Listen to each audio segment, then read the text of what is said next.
What is up, guys? This is Luke Hill for KitGuru, and I'm here once again with virtual Leo. Do you want to introduce yourself, Leo? Yes, I'm Leo Walder for KitGuru, and hopefully the monitor Luke has me displayed on is the curved screen that makes me look like I've lost weight. It is. It's not. It's not. Is it not? No, it's the flat one now, and it's bigger as well. So you like, I guess because it's a bigger monitor. I'm not sure how that does, for the bodily functions, shall we say? But yeah, it's you're looking very slick. I'll say that much. Cheers, Luke. Appreciate it lots. Yeah. Maybe we'll just end the video there. I think it can't get any worse now, can it, I guess? So, first topic, graphics cards. I'm just going to show you something. Oh, here he goes. I hope this stays blurred on your stupid background. Oh, it is somewhat blurred. It's very blurred. Oh no, he's bragging. No, it's very blurred. It's Skype. Maybe it's blurred because it's not safe for work. Because if anybody sees that, we're going to get instant dislikes. I promise you. There we go. We got there in the end. Hey. Yeah, exactly. God, that took longer than I expected. So, the question of the month, 2 months, has been with both NVIDIA and AMD, are these paper launches or not? I'm going to say they're not, because I've got the proof. And if they're not paper launches, what the hell's going on, Luke? Yeah, exactly. So I guess you can argue by technicality they're not paper launches, because some lucky people, like Leo, yes, points to Leo right now, as he grabs his NVIDIA one. That one is also blurred. Good. I'm glad you can't enjoy. I'm really hating this Skype. I'm glad you can't enjoy showing off. Skype, wasn't it? This is pathetic. Maybe it's because I knew you couldn't show off so much with your two graphics. You must be one of the few people in the country who's got both. Well, apart from every reviewer, I mean, Dominic's. I don't know what Dominic's actually held on to for long term, because you need to go back to your benchmarks. But it does get slightly aggravating when you see, particularly the Americans, your Pauls and your Jays and your Steve Burks with their let's have SLI RTX 3090, and it's just like, okay, well that's the 6 in the continent. So yeah, exactly. It's beyond parody. But in the UK, so I got my RTX 3080 through a contact who had got it for work himself, and then frankly was perfectly happy to sell it and realise the cash. And he didn't scout me, so bless him. And with the AMD card, so I put up that video Friday, I think, so 4 or 5 days ago. Essentially saying, look, I said I was going to buy these graphics cards, and I have, to which about 587 people in the comments quite reasonably said, you utter goit, how come you're getting these things? To which, let me be crystal clear, I did indeed reach out to a contact who I knew would have stock and said, I want to buy this thing, can you sort me out? And they did.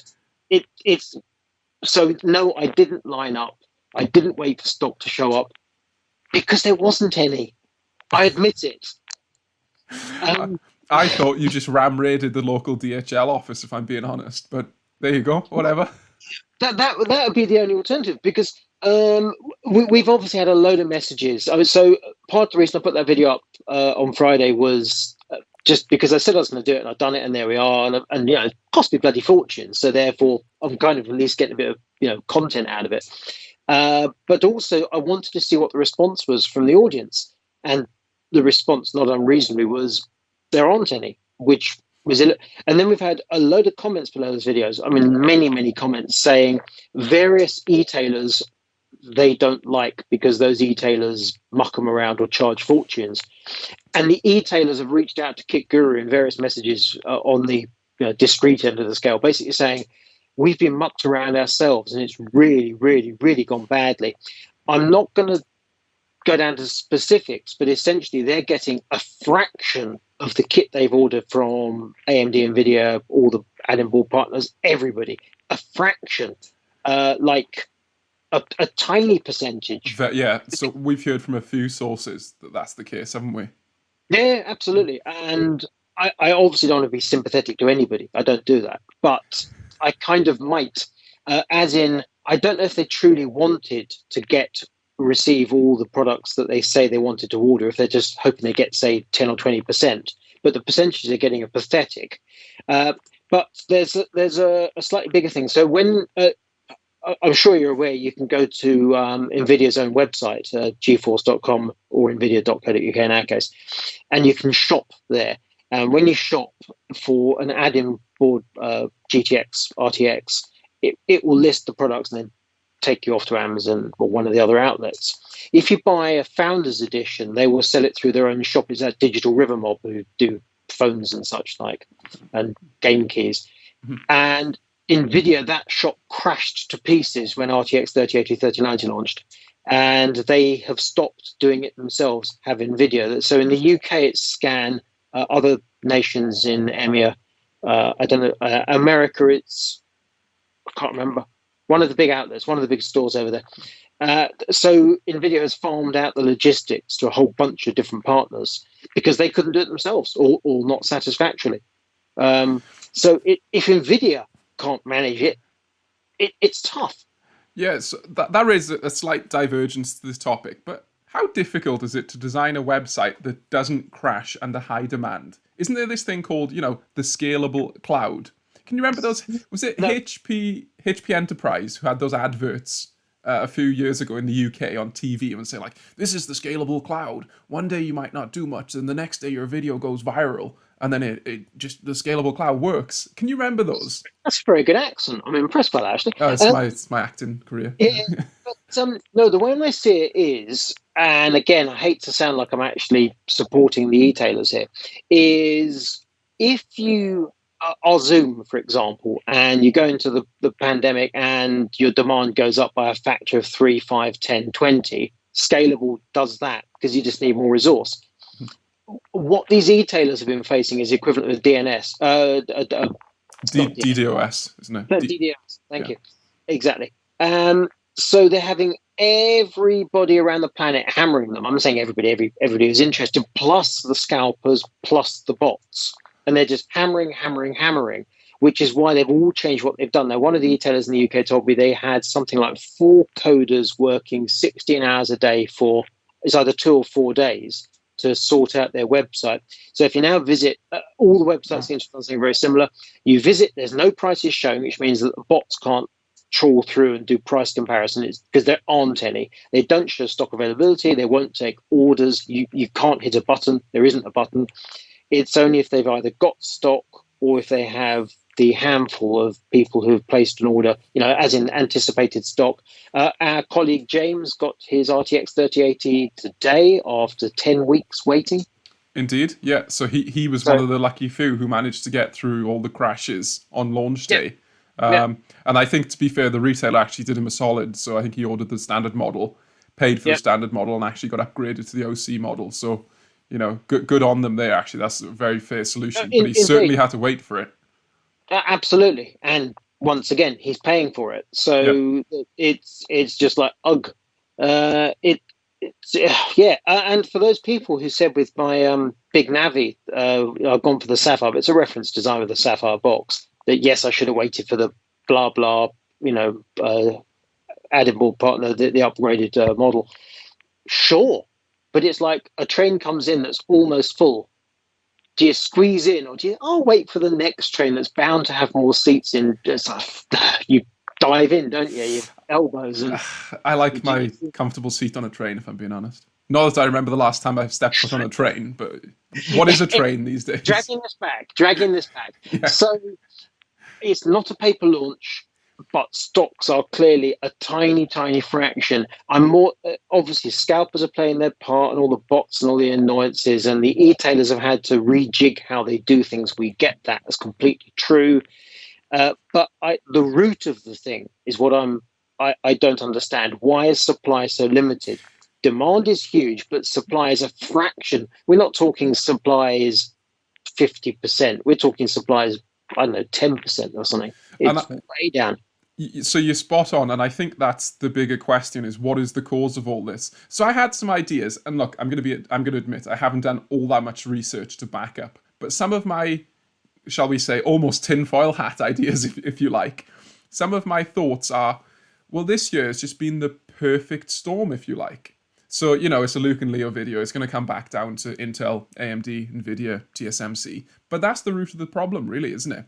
So you've got all this demand for TSMC and granted Samsung fabs for the fab space. Intel is still having challenges with some of their nodes. So the massive capacity that they shift onto the market is perhaps still struggling, which puts more demand on the competing fabs. But now these competing fabs are getting hammered left, right, and center. So you've got Samsung making their own phones with the Exynos chipsets. You've got the 5G infrastructure guys. Where do they go for fab space? You've got NVIDIA, AMD, everyone going to TSMC. You've got Apple and the other phone manufacturers going to TSMC. You've got Microsoft and Sony going through AMD, so they need fab space. And then, to top it off, everybody needs a laptop, everybody needs more cloud infrastructure, because everybody's working from home, and everybody's streaming, and everybody's playing more games. It's just the perfect storm, in my opinion.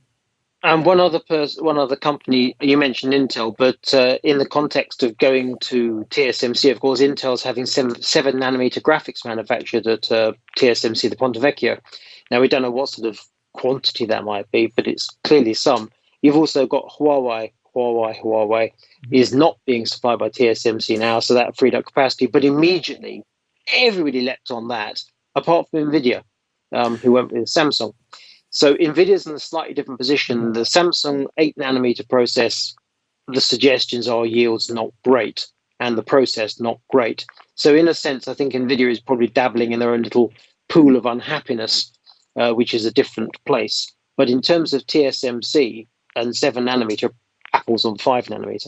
But it's 7-nanometer bottleneck. And I would guess AMD has got a certain number of wafer starts. And if you're AMD planning, where are we now? November, May, June. And you're planning how many wafer starts to put through, you book them. And what do you go for? Do you go for Zen 3 Epic? Do you go for Zen 3 Ryzen 5000? Do you go for laptop chips? Do you go for this? Do you go that? Do you go the other? And I would honestly have thought that AMD back then would think, well, the graphics are going to be hammered. So we want some, and here they are now. It's a funny point. It's a really interesting point, because you say about the graphics, and we've spoken previously that, and this is not to discredit AMD's work. I think everybody in the entire industry is extremely impressed by the transition or the, quite frankly, the massive turnaround AMD has made over the past 4 or 5 years with Zen, sequential Zen architectures, and now on the graphics card front. But they've had a lot of luck along the way. Let's not underestimate that. Intel has repeatedly struggled to transition to the more efficient and more effective, better process node, if you like.